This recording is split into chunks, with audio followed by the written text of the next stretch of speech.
diagnóstico.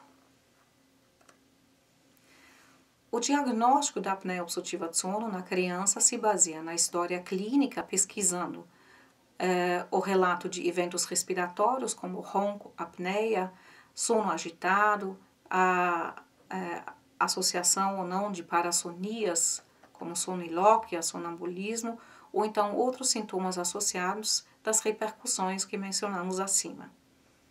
O exame físico vai avaliar, claro, o nível de obesidade ou não da criança, sinais da face do respirador oral, vai avaliar o tamanho das tonsilas, a avaliação do fluxo nasal, a avaliação da hipertrofia adenoidiana, seja indireta pelo raio-x de cavo ou pela nasofibroscopia, com a dinâmica da via aérea superior na respiração, pela nasofibroscopia acordado ou então pela sonoendoscopia, a dizzy endoscopy, para avaliar o risco para obstrução em vias aéreas.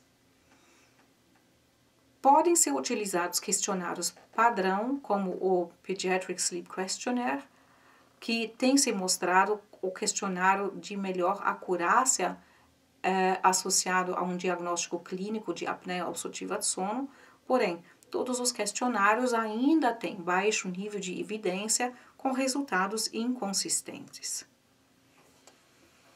Maria Pia e colaboradores, em 2013, fizeram a proposta de um outro questionário, de um algoritmo baseado tanto em achados de história clínica, como em achados de exame físico, como um desvio de septo ou aumento das tonsilas.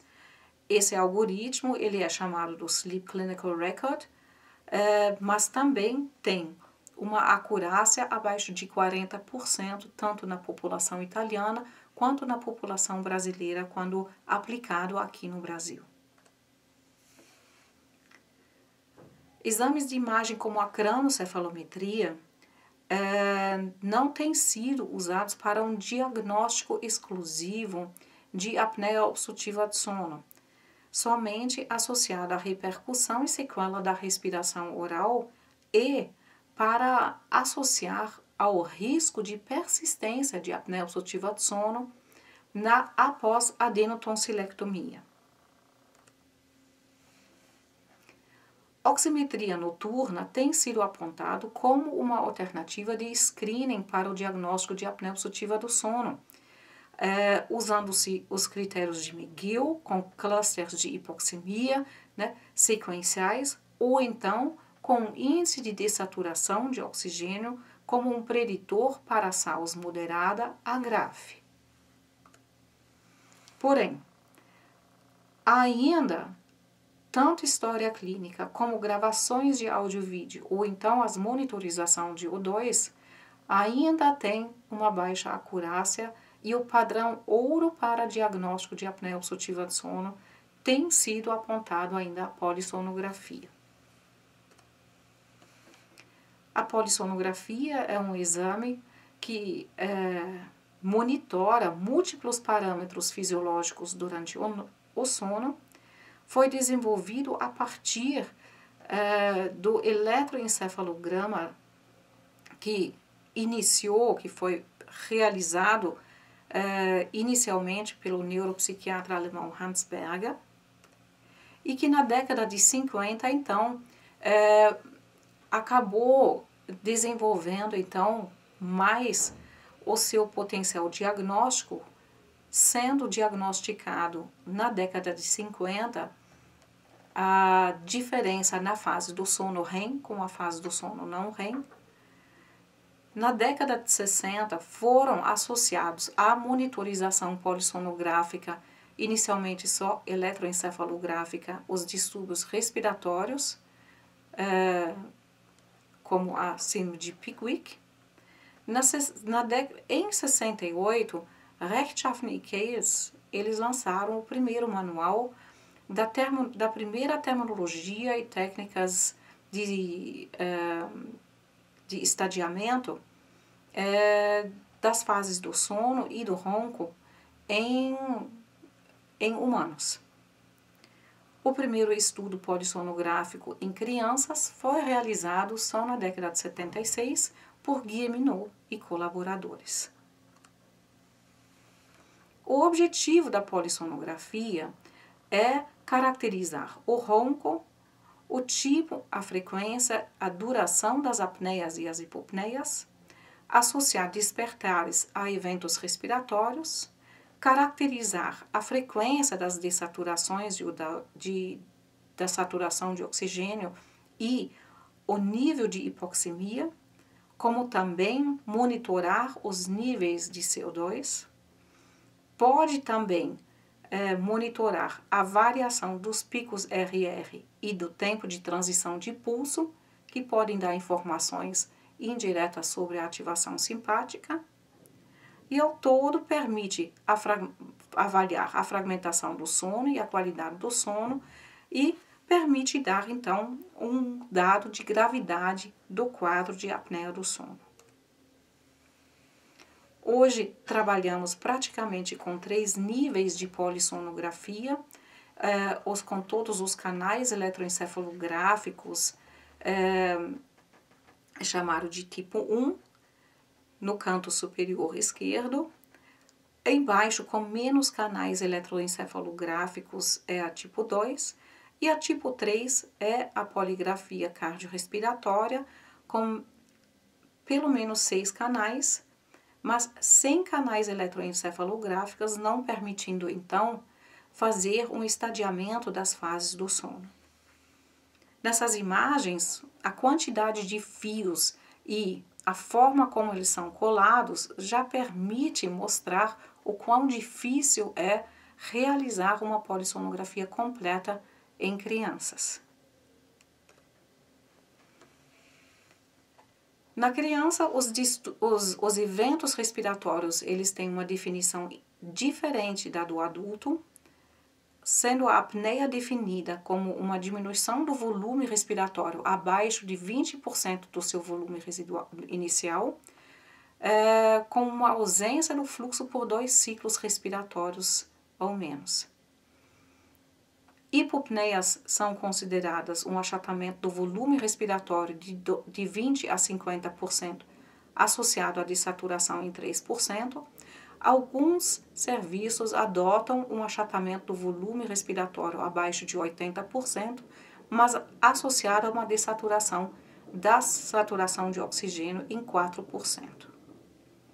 Também há eventos chamados de HERA, são Respiratory Events Related to Arousals, então são eventos respiratórios relacionados a despertares.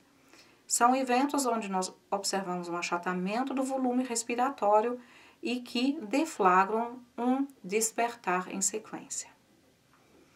Quanto aos eventos de apneia, elas classicamente podem ser definidas em apneias centrais, obstrutivas e mistas, sendo as apneias obstrutivas as com ausência do fluxo respiratório, mas a manutenção do movimento respiratório, cardio-torácico. Apneia central é a ausência do fluxo respiratório, com a ausência do movimento respiratório.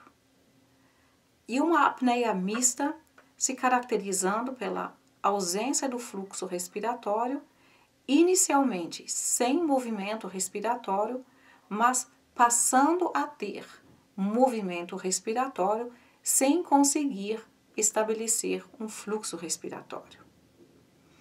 Para a criança, principalmente para crianças pequenas, vale ressaltar que a definição da apneia central, ela não é delimitada no seu período por ciclos respiratórios, e sim pelo tempo de 10 segundos, sendo colocado como patológica uma apneia central como uma ausência de fluxo respiratório e de movimento respiratório por mais de 10 segundos, associados a alterações da saturação ou alterações da frequência cardíaca.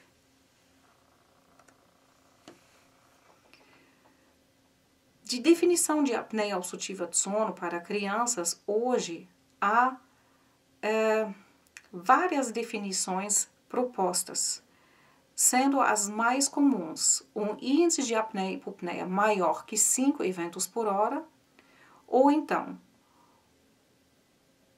um índice de apneia e hipopneia maior que 1, que é a definição adotada hoje pela Academia Americana de Pediatria, ou então, por alguns serviços cirúrgicos, um índice de apneia e hipopneia maior que 4 eventos, ou então um índice de apneia obstrutiva maior que 1 evento por hora, como crivo para o diagnóstico de SARS.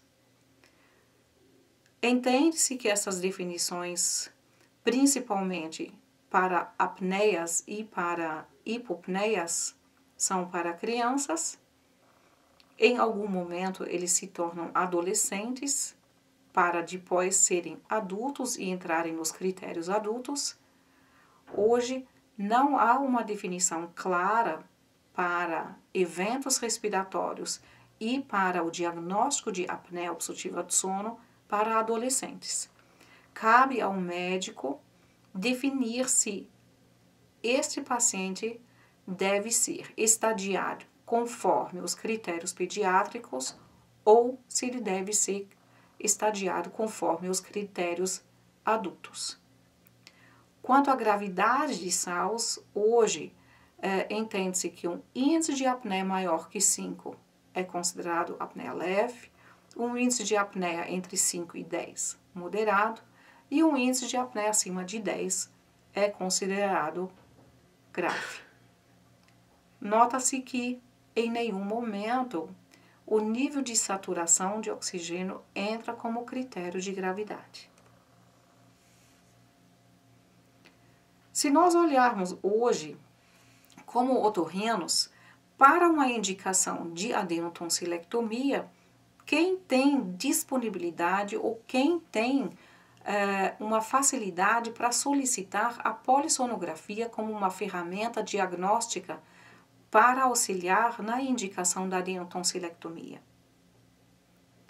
Friedman e colaboradores mostraram que somente 4% dos otorrinolaringologistas solicitam com frequência a polissonografia, enquanto praticamente 1/3 raramente ou nunca solicitam polissonografia como apoio diagnóstico para a indicação de adenotonsilectomia.